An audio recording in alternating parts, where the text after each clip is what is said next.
বন্ধুরা, বাড়িতে যদি অ্যাগ্লোনিমা গাছ থাকে আর আপনি যদি দেখেন যে অ্যাগ্লোনিমা গাছের পাতাগুলো এই যে এরকম করে স্পট পড়ে যাচ্ছে, মানে আপনি দেখতে পাচ্ছেন একটা স্পট পড়েছে, এই যে এখানেও আপনি দেখবেন একটা স্পট পড়ে গেছে এবং অনেক সময় এই স্পট পড়ে এবং গাছ কিন্তু মারা যায়।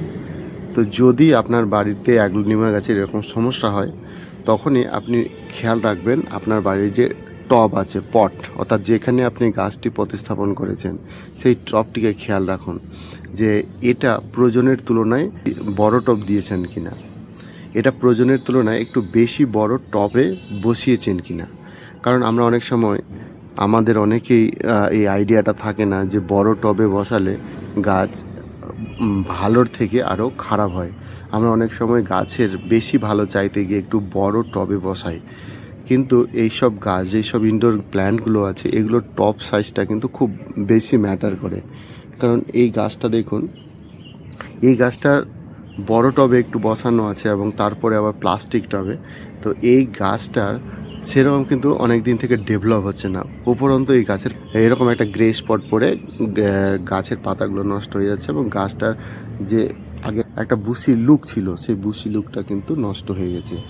তো এটা হয়েছে মেনলি আমার এই গাছের টবের আকার কিন্তু বড় হয়ে গেছে, অর্থাৎ এই ছোট গাছের জন্য ছোট টব হলে এই গাছটা ভালো থাকতো। কেন? কারণ হচ্ছে আমরা যখন বড় টব চুজ করি এবং গাছগুলো যখন ইনডোরে রাখি তখন দেখা যায় যে এই গাছের গোড়ার মাটি কিন্তু তাড়াতাড়ি শুকায় না, অনেক দিন ধরে এই গাছের মাটি ভেজা থাকে এবং গাছে ফাঙ্গাস লেগে যায়, এতে এই পাতার মধ্যে এই স্পটগুলো পড়তে থাকে। তো এখানেও যেটা হয়েছে সেটা হচ্ছে এই গাছের টপ তুলনামূলকভাবে বড় হয়ে গেছে। তো সলিউশন হিসাবে আমি আজকে কয়েকটা উপায় আপনাদেরকে বলবো। আপনাদেরও যদি টবের সাইজ এরকম বড় হয়ে যায় তাহলে আপনারা কি করতে পারেন। প্রথম সলিউশন হিসাবে আপনারা যেটা করতে পারেন তা হচ্ছে এই টবের চারিদিকে অন্য গাছ আপনারা বসিয়ে দিতে পারেন। আমি এখানে স্পাইডার প্ল্যান্ট বসিয়ে দিয়েছি, কয়েকটা স্পাইডার প্ল্যান্ট বসিয়ে দিয়েছি। এতে কী হবে, টবের মধ্যে জমা অতিরিক্ত জল দীর্ঘদিন না জমে দ্রুত শোষণ হয়ে যাবে। অন্যান্য গাছ এবং এই অ্যাগ্লোনিমা মিলে যখন শোষণ করবে তখন কিন্তু টবের গোড়ার মাটির জল খুব তাড়াতাড়ি শুকিয়ে যাবে, এতে গাছের কোনো সমস্যা হবে না এবং গাছ ভালো থাকবে। দ্বিতীয় সলিউশন হিসেবে যেটা আপনারা করবেন তা হচ্ছে এই গাছের অতিরিক্ত মাটি আপনারা চাইলে যতটা পারবেন এই গাছের গোড়া থেকে তুলে নেওয়ার চেষ্টা করবেন।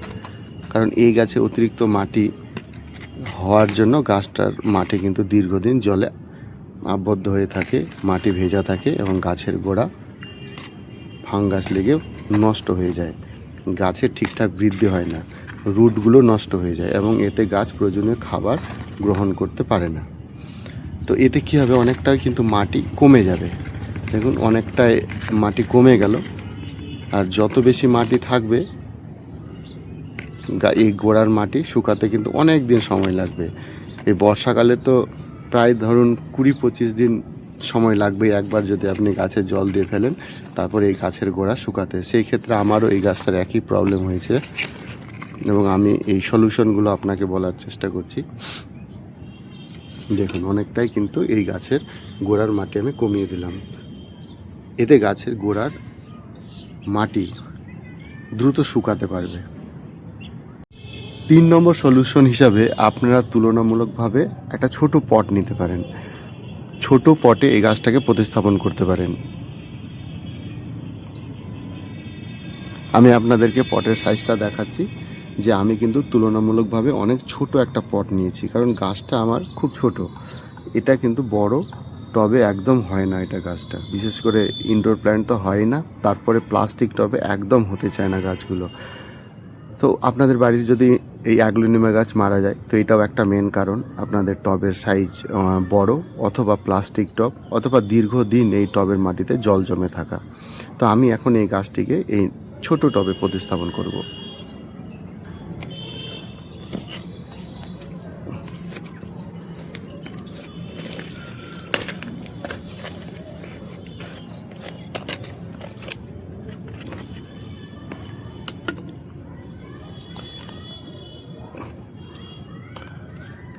দেখুন অনেকগুলো রুট কিন্তু নষ্ট হয়ে গেছে, এই যে পচে গেছে, কারণ দীর্ঘদিন ধরে এই টবের মাটি না শুকানোর জন্য এই যে অনেকগুলো কিন্তু এই যে দেখুন রুট পচে গেছে, যেই কারণে এই গাছের একদম বৃদ্ধি হচ্ছে না। এবার আমি এই গাছটিকে একদম ছোট টবে বসাবো, এতে গাছটা কিন্তু ভালো থাকবে। দেখুন সব রুট নষ্ট হয়ে গেছে।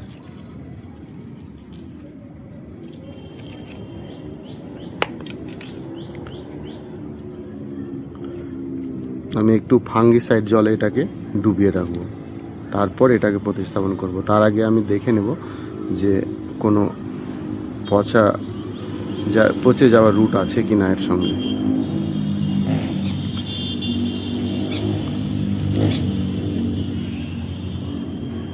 ফাঙ্গিসাইড জল নিয়ে নিয়েছি, এখানে ফাঙ্গিসাইড আমি গুলে নিয়েছি আর রুটটাকে ভালো করে পরিষ্কার করে নিয়েছি। আমি এবার এখানে 10-15 মিনিট এটাকে ডুবিয়ে রাখবো।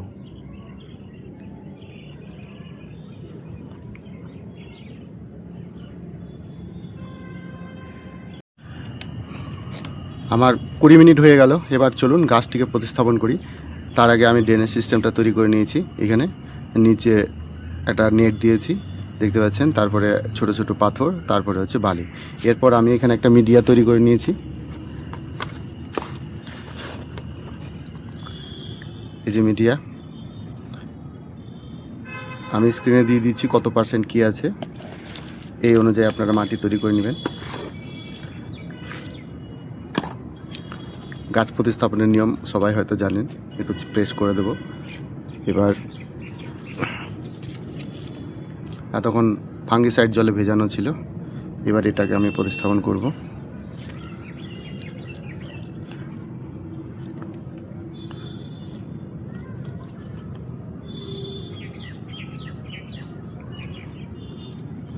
যেহেতু গাছটি অনেক বড় ছিল এবং মরতে মরতে ছোট হয়ে গেছে, তাই এর রুটগুলো কিন্তু অনেক বড়।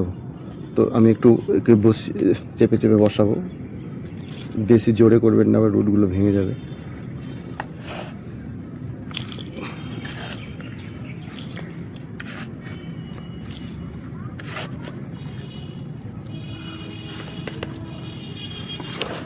এই গাছের গোড়ার মাটি সম্পূর্ণ না শুকালে একদম জল দেব না, কারণ এই গাছের মাটি দীর্ঘদিন ভেজা থাকলে গাছের প্রবলেম হবে, গাছটি ঠিকঠাক গ্রোথ হবে না, রুটগুলো পচে যেতে পারে এবং খুব কম জল ছাড়াই গাছটি ভালো থাকে। তো সেই জন্য গোড়ার মাটি সম্পূর্ণ না শুকালে একদম জল দেব না। একটু প্রেস করে নেব যাতে সব জায়গায় ভালো করে মাটিটা পৌঁছাতে পারে।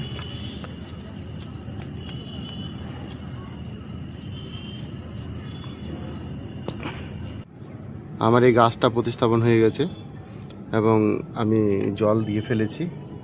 আর এই যে ফাঙ্গিসাইড মেশানো জল যেখানে ভেজানো ছিল, সেই জলটাই আমি এখানে ব্যবহার করেছি, অর্ধেকটা করেছি।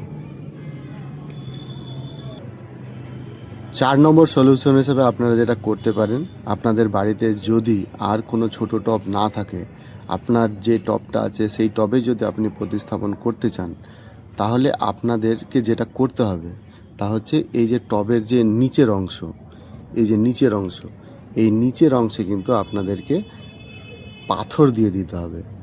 অর্থাৎ প্রথমে ড্রেনেজ হোল তৈরি করে তার মধ্যে বড় বড় পাথর দিয়ে যতটা পারে সম্ভব, আমরা যতটা আমাদের মাটি প্রয়োজন মনে হবে সেই অনুযায়ী আমরা মোটামুটি পাথর দিয়ে ভরে দেব। পাথর দিয়ে ভরে দেওয়ার পর আমরা কি করব, তার উপরে আমরা বালি দিয়ে দেব, যাতে ড্রেনেজ সিস্টেমটা ভালো থাকে। যেরকম আমি এখানে ড্রেনেজ সিস্টেমের জন্য বালি দিয়েছি, নিচে কিন্তু ছোট ছোট নুড়ি পাথর আছে। আপনারা বড় বড়, যদি আপনারা নিচটা ভরাট করতে চান তাহলে আপনারা বড় বড় অবশ্যই পাথর দেবেন, তারপর আপনারা ছোট পাথর দেবেন, তারপর আপনারা বালি দেবেন। এবার তারপরে আপনারা যেটা করতে পারেন, তারপরে মাটি নেবেন, গাছটা প্রতিস্থাপন করবেন, তারপরে এই যে টবের উপরের যে অংশটা, সেই ওপরের অংশটাও কিছুটা পরিমাণ ফাঁকা রেখে দিতে পারেন। আর গাছটা যত বৃদ্ধি পাবে তার সঙ্গে সঙ্গে আপনারা উপরের অংশে আস্তে আস্তে খাবার দিয়ে দিয়ে আপনারা ভরাট করতে পারেন। তো এই ছিল আমার 4টা এই অ্যাগ্লোনিমা গাছের সলিউশন। আপনারা আপনাদের বাড়ির এই অ্যাগ্লোনিমা গাছের সমস্যা দেখে এই ট্রিটমেন্টটা যদি প্রয়োজন হয় আপনারা করতেই পারেন। আপনাদের সঙ্গে আমার এই অভিজ্ঞতাটা শেয়ার করছি। আর পরবর্তীতে আবার আরেকটা ভিডিওতে আপনাদের সঙ্গে দেখা হবে। ভালো থাকবেন।